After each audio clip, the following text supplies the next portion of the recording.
Baik, kita masuk ke bab 3 yaitu perhitungan biaya berdasarkan aktivitas. Nah, perhitungan biaya berdasarkan fungsi dan aktivitas itu kan kita tadi membebankan biaya pada objek biaya seperti produk, pelanggan, pemasok, bahan baku, dan pemasaran. Ketika biaya dibebankan pada objek biaya, maka biaya per unit itu dihitung dengan membagi jumlah biaya yang dibebankan dengan jumlah unit dari objek biaya tertentu. Maka perhitungan biaya per unit ini menjadi hal yang penting untuk kita pelajari. Nah, biaya per unit atau unit cost itu adalah jumlah biaya yang berkaitan dengan unit yang diproduksi dibagi dengan jumlah unit yang diproduksi. Jadi jumlah biaya produksi dibagi dengan jumlah unit yang diproduksi. Contohnya misalnya di buku ini kita ada pakai perusahaannya, contohnya adalah Bellrings. Bellrings ini dia memproduksi 100 unit telepon dengan model yang sama. Jumlah biayanya adalah 6.000 dolar, maka biaya setiap teleponnya adalah 60 dolar, yaitu 6.000 dibagi 100. Jadi memproduksi 100 unit, sedangkan jumlah biayanya adalah 6.000 dolar, maka biaya per unit teleponnya adalah 60 dolar yang diperoleh dari 6.000 per 100. Perhitungan biaya ini juga bisa kita pakai untuk perusahaan jasa, misalnya perbankan dalam hal misalnya penerbitan kartu kredit kayak gitu. Dalam pelayanan kartu kredit ini misalnya jumlah biayanya adalah 50 juta, sementara yang dilayani adalah sebesar 1.000 kartu kredit kayak gitu. Maka jumlah biaya pelayanan per kartunya adalah 50 juta dibagi 1.000 kartu, berarti 50.000 per kartu. Itu biaya per unit. Fungsi biaya per unit ini buat apa? Pertama untuk penilaian persediaan, kemudian untuk menentukan jumlah pendapatan, lalu memberikan masukan untuk berbagai keputusan seperti harga, keputusan penentuan harga, kemudian keputusan untuk membuat atau membeli suatu produk atau jasa, maksudnya membuat sendiri atau kita beli suatu produk atau jasa, menerima atau menolak suatu pesanan khusus, serta untuk keputusan mempertahankan atau menghentikan suatu produk atau jasa. Itu kita perlu analisis biaya per unit. Nah, sistem pengukuran biaya ada pengukuran biaya aktual dan perhitungan biaya aktual dan perhitungan biaya normal.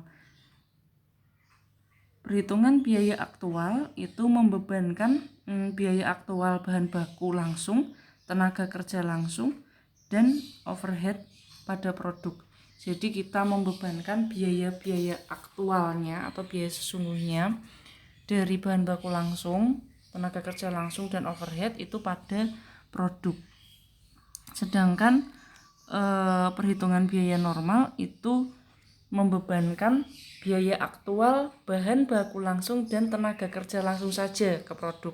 Sedangkan biaya overhead tetap dibebankan pada produk menggunakan tarif yang sudah ditentukan atau tarif perkiraan. Jadi bedanya aktual dan normal, kalau aktual itu yang dibebankan semuanya bahan baku, tenaga kerja langsung, dan overhead, sementara kalau biaya normal hanya biaya bahan baku dan tenaga kerja langsung saja yang dibebankan ke produk, sementara BOP-nya itu dibebankan pada produk menggunakan tarif yang telah digunakan. Sistem pengukuran biaya itu kita tadi ya yang tarif perkiraan ini ya, tarif perkiraan biaya overhead untuk biaya normal itu rumusnya adalah biaya yang dianggarkan atau diperkirakan dibagi penggunaan aktivitas yang diperkirakan.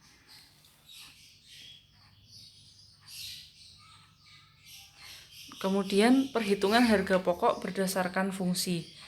Perhitungan harga pokok berdasarkan fungsi itu membebankan biaya bahan baku langsung dan tenaga kerja langsung pada produk dengan menggunakan penelusuran langsung. Sedangkan biaya overhead dibebankan dengan menggunakan penelusuran penggerak dan alokasi. Jadi bisa dibedakan ya. Kalau misalnya bahan baku langsung dan tenaga kerja langsung itu pembebanannya ke produk menggunakan penelusuran langsung atau direct trace. Kalau BOP-nya itu menggunakan penelusuran penggerak atau driver trace dan alokasi. Contoh penggerak tingkat unit yang umumnya digunakan untuk membebankan overhead yaitu meliputi jumlah unit yang diproduksi, jam tenaga kerja langsung, biaya tenaga kerja langsung, jam mesin, dan biaya bahan baku langsung. Selanjutnya ukuran kapasitas aktivitas atau banyaknya aktivitas yang kita gunakan sebagai penggerak. Kapasitas aktivitas yang diharapkan itu adalah output aktivitas atau keluaran aktivitas yang diharapkan perusahaan dapat tercapai pada tahun mendatang. Selanjutnya kapasitas aktivitas normal itu adalah output aktivitas rata-rata yang dialami perusahaan dalam jangka panjang. Kemudian kapasitas aktivitas teoritis itu adalah output aktivitas maksimum yang dapat direalisasikan dengan berasumsi bahwa semua beroperasi atau berjalan secara sempurna. Semua aktivitasnya itu beroperasi secara sempurna. Selanjutnya kapasitas aktivitas praktis itu adalah output maksimum yang dapat dicapai jika semuanya berjalan secara efisien.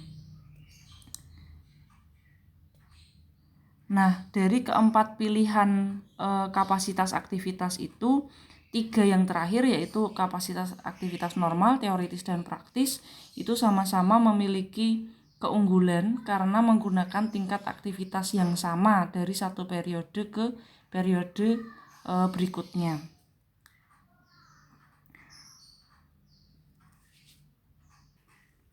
Selanjutnya terkait dengan perhitungan harga pokok berdasarkan fungsi, kita menghitung tarif keseluruhan pabrik. Perhitungan tarif overhead keseluruhan pabrik ini terdiri atas 2 tahap. Yang pertama, biaya overhead yang dianggarkan akan diakumulasi menjadi satu kelompok untuk keseluruhan pabrik.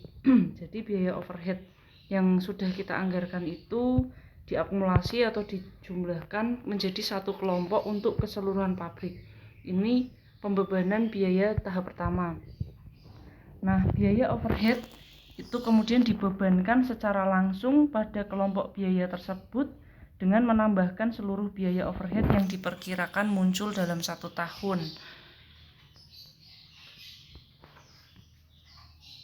Nah, setelah biaya diakumulasi dalam kelompok biaya ini, tarif keseluruhan pabrik kemudian dihitung dengan menggunakan penggerak tingkat unit yang biasanya kita pakai jam tenaga kerja langsung. Nah, setelah dibebankan atau dihitung menggunakan penggerak tingkat unit, yang terakhir biaya overhead itu dibebankan pada produk dengan mengalikan tarif tersebut dengan jumlah tenaga kerja langsung aktual yang digunakan oleh tiap-tiap produk. Langsung aja cara contoh perhitungannya ya. Misalnya tadi bell ring yang sudah saya sebutkan itu memproduksi 2 jenis telepon yaitu nirkabel dan reguler.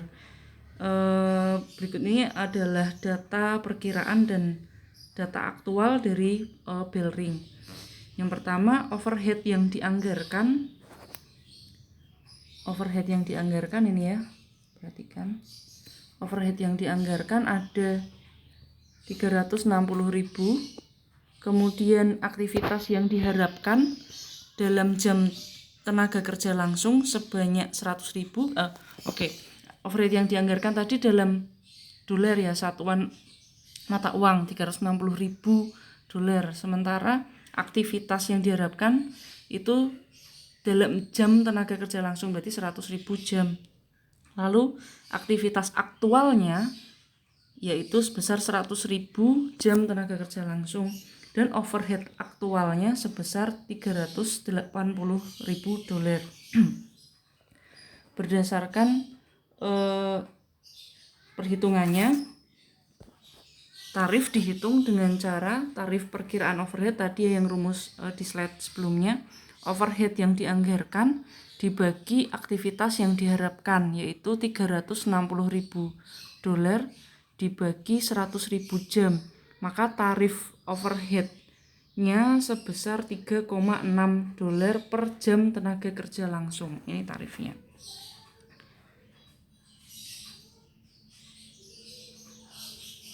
Selanjutnya tadi kan sudah menghitung tarif overhead, tarif perkiraan overhead. Lalu overhead yang dibebankan, yaitu rumusnya tarif overhead dikali aktivitas aktual, yaitu 3,6 dolar dikali 100.000 jam, sama dengan 360.000 dolar. Nah, kemudian kita harus menemukan adanya varians atau selisih perbedaan. Nah, varians ini adalah selisih atau perbedaan antara overhead aktual dan overhead yang dibebankan. Nah, bagi bell ring maka selisihnya atau variansnya adalah sebesar 20.000. Diperoleh dari mana? 20.000 ini diperoleh dari overhead aktual 380.000 dikurangi overhead yang dianggarkan, yaitu 360.000. Maka variansnya adalah sebesar 20.000 dolar. Jika overhead aktual lebih besar dari overhead dibebankan, maka overhead itu terlalu rendah dibebankan.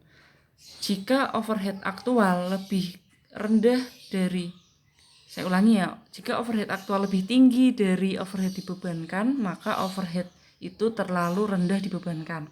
Sedangkan jika overhead aktual lebih rendah dari overhead dibebankan, maka overhead terlalu tinggi dibebankan.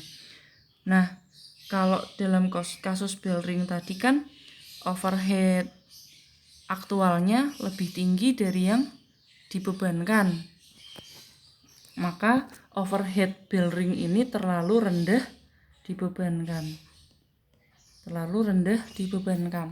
Overhead yang terlalu rendah dibebankan pada akhir tahun akan ditambahkan dalam harga pokok penjualan. Sedangkan overhead yang terlalu tinggi dibebankan pada akhir tahun akan dikurangkan dari harga pokok penjualan. Ini contoh perhitungan biaya per unit. Dihitung dengan menjumlahkan biaya utama produk pada biaya overhead yang dibebankan. Ini datanya dulu ya. Datanya dulu ini untuk telepon nirkabel dan telepon reguler. Jumlah unit yang diproduksi, yang nirkabel 10.000, yang reguler 100.000. Biaya utamanya yang nirkabel 78.000 dolar, yang reguler 738.000 dolar. Jam tenaga kerja langsung yang nirkabel 10.000 jam, yang reguler 90.000 jam. Lalu kita hitung biaya per unit dengan cara kita buat kolom seperti ini ya. Kita buat kolom. Yang biaya utama itu yang nirkabel 78.000, yang reguler 738.000 dolar. Lalu biaya overhead kita kalikan tarif tadi yang sudah kita hitung 3,6 ini ya, tarif ini kita kalikan dengan masing-masing jam tenaga kerja langsung dari masing-masing produk.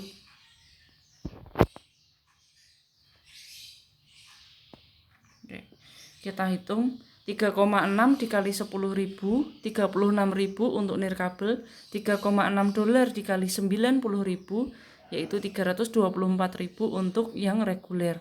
Lalu kita jumlahkan biaya primer tadi kan biaya bahan ditambah tenaga kerja langsung, kemudian ditambah overhead menjadi total biaya manufaktur atau biaya pabrikasi, biaya produksi.